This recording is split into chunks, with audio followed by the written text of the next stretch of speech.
ГСП онлайн. Городские новости сейчас.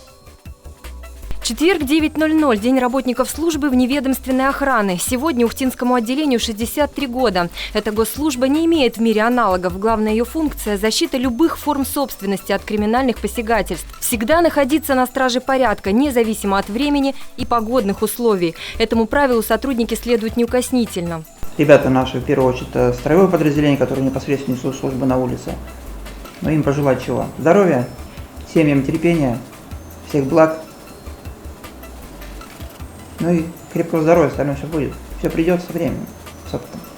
Попасть на службу сюда не так-то просто. Требования к претендентам довольно высокие. В приоритете физическое и психологическое здоровье, уравновешенность и желание работать. Сегодня на страже порядка 37 человек в возрасте от 20 до 40 лет. Один из самых молодых сотрудников – Дмитрий Трукшин. Младший сержант пошел по стопам своей сестры. Она в этом году окончит вуз МВД. Парень недолго думал, куда пойти после армии.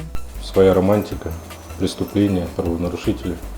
И решил подать документы, чтобы далее уже продолжить свою жизнь в органах, стать сотрудником. Сейчас получаю образование по профилю и планирую уже пополнить состав офицерского состава, пойти на вышестоящие должности.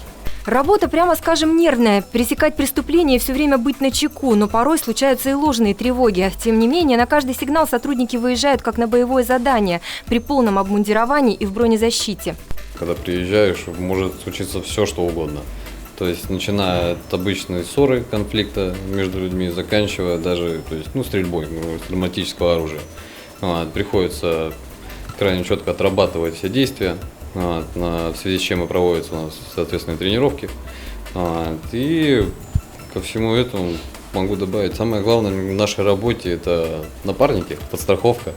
Сегодня медалями и нагрудными знаками за отличие в службе наградили ветеранов и лучших сотрудников подразделения. Один из них – Виктор Григорьевых, электромонтер пульта 6-го разряда. Отдал службе 36 лет. Тогда пульты были примитивные, вспоминает он. Не то что нынче, но одно осталось неизменным. Кнопка экстренного вызова сработала, 3 минуты, и блюстители порядка тут как тут.